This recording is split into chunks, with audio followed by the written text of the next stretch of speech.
Hey there, everybody. It's Thursday, and we're making a whole lot of progress on all of the soil that Wayne moved to our house. And I thought that I would take a moment and show you guys how we're prioritizing a few of the spots that are not going into pots, and talk about a few of the things that are moving towards production in the woods, and have a little talk about marginal spaces and how to organize things so that we can maximize our yields out of efforts and resources. So, if that sounds interesting, hope you'll stick around. At my feet, we have one of our ever-bearing raspberries that I transplanted last fall. This one was planted at the base of this hugel pile, which is several logs and a whole lot of leaf litter from autumn, gathered up from the space that I'm standing on and just kind of piled to encourage buildup in certain spots. I will link at this point here to that video if you are interested. But so, at our feet is one of the ever-bearing raspberries, and what I'm doing is just taking small amounts of soil at a time and mounding it up against the bases of some of these raspberry roots. You can see the fresh growth on this guy, and if we pan just a little bit down and to the right, you can see another bunch of soil here and the cut, and these two earlier were connected right there.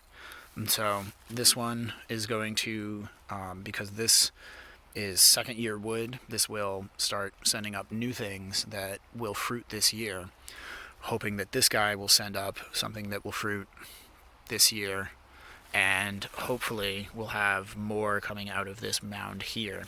But towards the other end, there is the other buried growing tip of that same raspberry, and so just by making another cut right about here, burying that guy in, burying this guy in, and keeping this guy buried, we've now got 3 raspberries in this one spot. I have another one right there. That's him. Or her. However they choose. That's them. And so we're just taking small amounts of soil. We're still waiting for all of our neighbors to get back to us on whether or not they would like potting soil for any of their gardening or decorative display projects. So we'll see what their responses are. We're trying to move a little bit sparingly in moving the soil to our purposes until we've heard from everybody, because I'd like to give them an opportunity to share in our yields. So that's what neighbors are for. Over in here you can see this started hugel pile. This is some of the pine that was back here. That was 2 dead trees split very early in their life, and 2 very, very dead trunks. So we have piled up here, and what I've done is scattered a whole bunch of wildflowers, and also things like kale, collards, brassicas, that sort of thing, as well as some of the anise hyssop seed from last year. And you can see some of them starting to take off the Monarda fistulosa, which is the native bee balm for the area. And so we're just getting this started with a few like running surface rooting type of plants. There's not a whole lot for them to sink into just yet. These logs are fairly fresh and haven't had enough time to fully break down. But if I come over here, you can see in this the effect that the soil is having on this log, wicking up the moisture. And so I think that is a good sign, and I'll probably only give a little bit more of the good soil to this and keep piling up the junk soil from the pile up top. But what we're doing is, as we push down into the woods, we're just taking moments to define certain bits of the garden space And so we'll drop a little bit of soil here, and because this gets some afternoon sun, I'll probably transplant in some more monarda or some more hyssop, or I don't know what else. I have time and I have patience, and I also have time, THYME.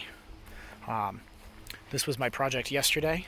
I still have a little bit of mulching and a few more plants that I'd like to add, but going back to our conversation about pathways, walkways, and influencing the way that people move through our space, if I turn this into kind of an attraction spot, right? So our main path comes down here, and now I've got a little succulent garden right in this shady afternoon sun.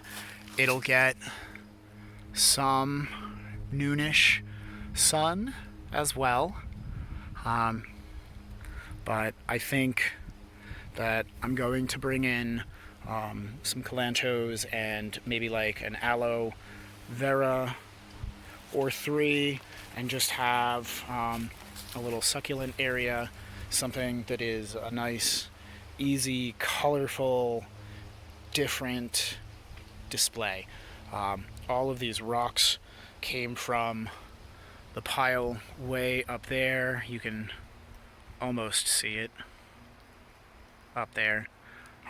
So these were all rolled down the hill, because they are stupid heavy, and then some junk dirt from the pile up there, and then a little bit of nice dirt for the perlite and the extra drainage, and that's how we're attacking this problem. I'll come back and mulch it, and I think tomorrow, while Nicole is out, I'm probably going to go pick up a few more succulents and finish planting this out, and we'll show a little update once these guys start growing in. So in the first chunk, we were talking about marginal spaces, as in spaces that are small or not impactful. But when we're dealing with forestry or cultivation in the woods,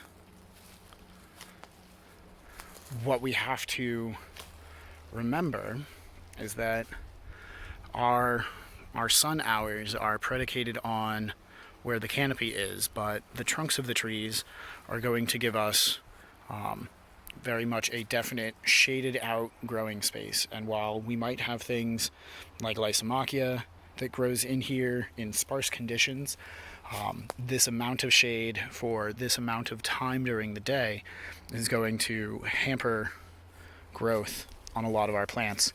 And so one of our considerations for our stuff on the site is on the northern sides of trees, we are beginning to stack up our mushroom logs. Now, this one is cultivating its own birch polypores. Some of these examples might be something like a dryad saddle or the like.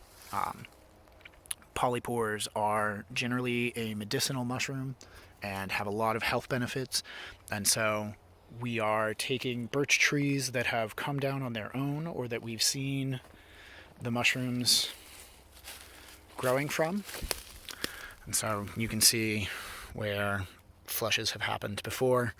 I will probably have to come in and give these guys a little bit more of a soak, but you can also just start piling up other wood chips on them or additional pieces of birch. And so the north sides of trees are a great place to set up your mushroom logs, but the way that we've done it here is to take advantage of the difference in height between the two. And so the way that this works is we have our base log right there, and then the first two come wide, and then we place a second log on those two, and then a second set that comes in and comes to the inside. So this one and that one are now on the same level as this one and that one on the outside. They're at the same elevation. And so what we can do is then start building our logs up to a point where it's easy for us to harvest and gentler on our backs. And that makes a big difference when you have dozens or hundreds of trees, all of which are going to have a shadier north side. And so your ease of harvest and how quickly you can manage to bring those materials back into a sphere of usefulness is going to impact how much time you have to spend in the rest of the garden and how much effort and energy you have left to give each day.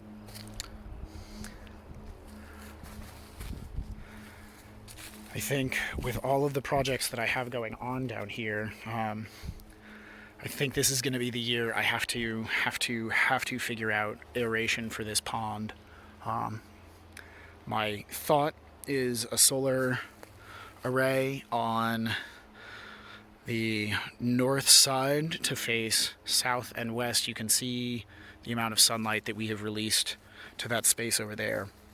And I think there are two kinds. I could either do like a slow DC pump that could either pump water up and out and then just take piping and either affix it to a tree or a stand and have it drop back in to provide the aeration, or an air pump. And so those are my considerations. If any of you have resources that helped you set up a system like this, or you follow someone else that you haven't heard me mention who does something like that and provides links, that would be super helpful, and I would definitely appreciate the reference points. Otherwise, it's going to be me trying to jank rig this myself and figure out what I've got to do in each given moment. So if you're able to help a brother out, I would definitely appreciate it. But we'll keep plugging away. I'm waiting for the absolute explosion of more frogs, but we have started seeing wild ducks in this space, and that is crazy exciting to me. So it's going to be our update today. I hope you guys are doing fantastically. I hope your gardens are swell. I hope you're having the same kind of early spring excitement and wake up time that we are. And as always, thanks for watching. Happy planting.